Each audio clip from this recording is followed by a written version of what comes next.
Will you pray with me? Gracious God, may the words of my mouth and the meditation of all of our hearts be acceptable to you, our strength and our Redeemer. Amen. This Sunday, we come to an end of our summer of Genesis stories. Over the last couple of months, we've been climbing our faith family tree, exploring the stories of Abraham and Sarah, Isaac and Rebekah, Jacob and Esau, and finally, Jacob's 12 sons, including Joseph, perhaps the most colorful ancestor of all. And what a group they are. We have unofficially dubbed this summer sermon series God's Dysfunctional Family, because in these stories we find just about every unhealthy family dynamic there is. Jealousy, favoritism, deceit, selfishness, control issues, and even attempted fratricide. Sometimes when we read these stories, we may wonder where the grace is. What can these messed up people possibly have to teach us? But the truth is, it is so often in their flaws and in their mistakes and in their challenges that we find God at work. So speaking of family dysfunction, this morning we continue with the Joseph story. Last Sunday, we met the boy Joseph, the favored son of Jacob, the wearer of the fabulous coat, the object of his brother's wrath. See, Joseph was the kind of little brother that brings out the worst in his siblings. He was the smartest and the cutest and the most successful apple of his parents' eye. And in addition to all these unfair human advantages, Joseph also had a very powerful spiritual gift. He had dreams that could tell the future. And in this future, he always came out on top, a fact which he never hesitated to share with his older brothers. And to make matters worse, Joseph's father, Jacob, skipped over the first 10 brothers and gave the family birthright to him. From a family systems perspective, it was a recipe for disaster. One day the brothers had had enough and they snapped. And so it came to pass that Joseph found himself bruised and bloodied at the bottom of a well. Now I know what the brothers did was wrong. They should have been bigger than that, more compassionate, more forgiving. But I also imagine that for a few sweet moments, giving Joseph the heave-ho felt really good. And any of you who have little brothers or sisters, maybe you know what I'm talking about. But eventually, the brothers do feel remorse, and they fish Joseph out of the well, and instead of leaving him for dead, they sell him as a slave to a passing Egyptian caravan, thinking it would be the end to his annoying and illustrious career. But actually, it was only the beginning. For once in Egypt, Joseph has a series of adventures and misadventures, including some serious prison time. But ultimately, he ends up catching the eye of Pharaoh, who recognizes his stellar qualities and the power of his prophetic dreams and hires him as second in command. The Hebrew slave boy is now the most powerful man in Egypt. And this is where our story picks up today. Many, many years have passed, and a devastating famine has struck the region. Crops are dying in the fields and animals are starving. But because Joseph saw this coming in a dream, he had wisely advised Pharaoh to put aside enough grain to make it through the lean years. But back in the land of Canaan, his family didn't fare so well. The famine hit them hard, and soon they are starving. So the sons of Jacob go down to Egypt to see if things might be better there, to see if they might get some help. So they arrive and they meet Pharaoh's assistant, who they don't realize is their long-lost brother, and beg for help. Many years older, worn down by life and weakened by hunger, they throw themselves at the mercy of this mystery Egyptian. Now these are the same brothers who once tried to kill Joseph, who sold him into slavery, who tried to ruin his life, and now here they were bowing before him.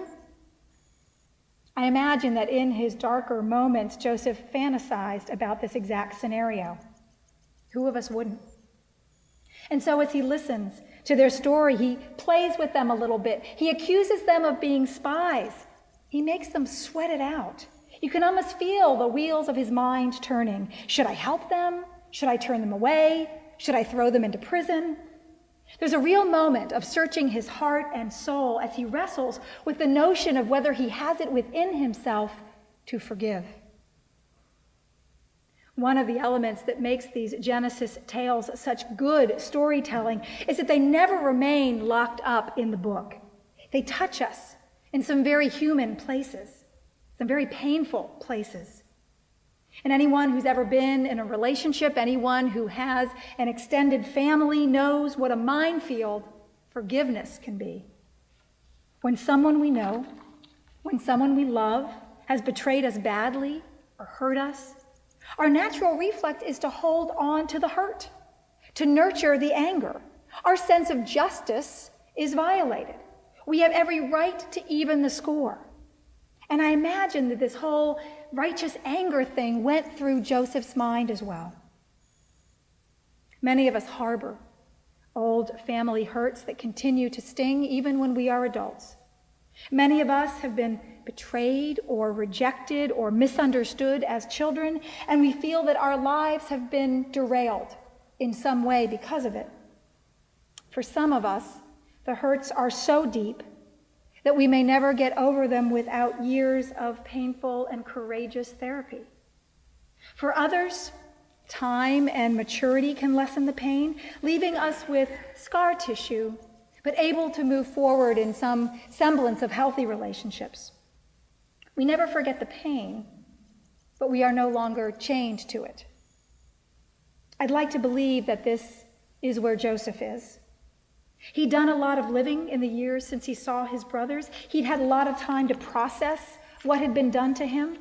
He didn't choose his awful circumstances, but neither did he allow himself to be broken by them. His time in Egypt had shaped him and tested him and challenged him. He was no longer the pampered young braggart strutting around in a fancy coat.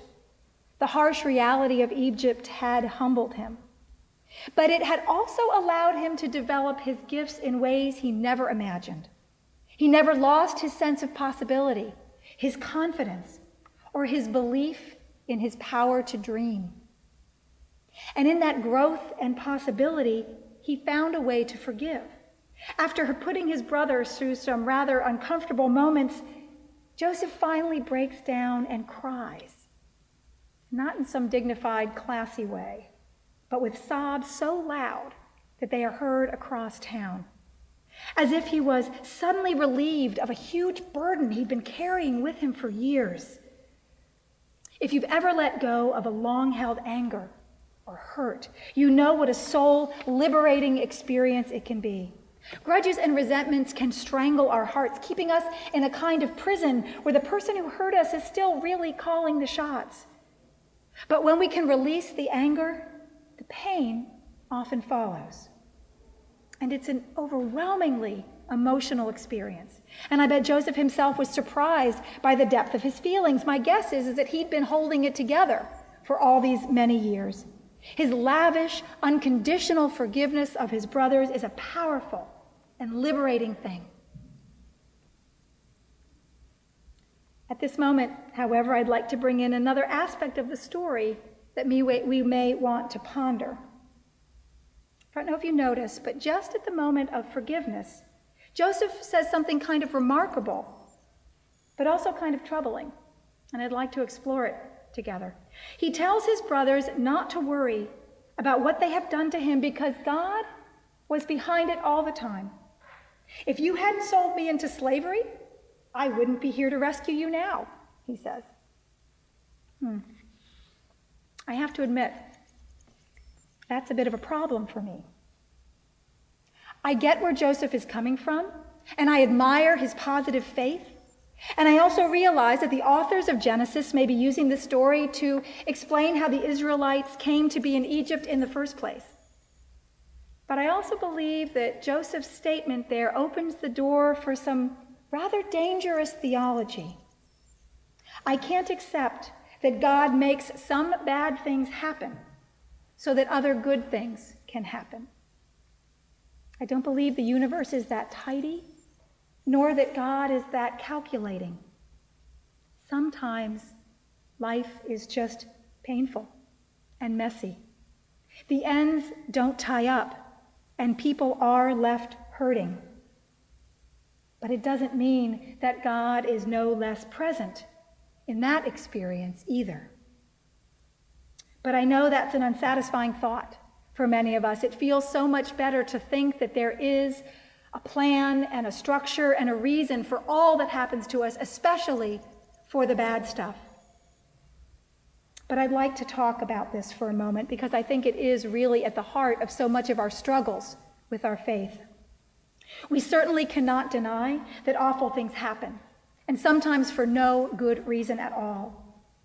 And I can understand our human desire to make sense out of tragedy and to want to find divine purpose in it, which seems to be what Joseph is doing. But I'm afraid that this view too often encourages what I would see as an irresponsible faith. It tells victims to tolerate abuse and abusers to let themselves off the hook. I'm sorry that you're suffering, but don't worry, it's part of God's plan is a cruel response to a battered woman or an abused child. It makes God complicit in the abuse, and I simply cannot accept that. To say that awful events that happen in the world are part of God's plan paints God as someone who not only allows, but intends for children to die of starvation or be thrown into a well, or for an earthquake or a famine to destroy the lives of vulnerable people in order for something else to happen, and on and on. This view puts God in the role of master puppeteer and us in the role of helpless puppets. It makes it okay for some people in life to suffer tragedy while others seem to skate through unscathed. And too often it gives us a good reason for not responding to the suffering of others. But we do live in a world of pain, and so we cannot stop asking the question, why? It's a good question, but I don't believe that it is one that can ever truly be answered in a sermon or anywhere else. But before we throw up our hands, I'd like to offer some thoughts for reflection here that might bring us, if not, certainly not, to a place of certainty, but at least to a place of hope. Let's agree that the world can be an unkind, unpredictable, and often dangerous place. Bad things do happen to good people. And let's agree that we often play a very big role in that suffering, acting badly out of fear or greed or ego. Brothers and sisters do harm each other. And let's agree that the natural world obeys certain laws that can create devastation and death, that famines can rage a country. But let's also suppose that God is not a puppeteer who scripts and controls these events, but an artist who can create beauty and grace and life out of the broken mess that is our world. Like one of those incredibly creative sculptors, and we have one of those here in this church, who can take a piece of broken machinery, a branch of driftwood, a coil of wire, and some torn photographs, and create something profoundly beautiful. The technical term for this is junk art, which I think captures that paradox wonderfully well. In her sermon on this Joseph story, Barbara Brown Taylor sees God as just such an artist, a junk artist. She says that for God, nothing is too bent to be used, not even tragedies, not even bad decisions, not even plain human meanness. Joseph, she says, in his ability to find God's grace in the painful chapters of his life, is a living work of art, of junk art. God does not control our mess. He certainly does not create our mess.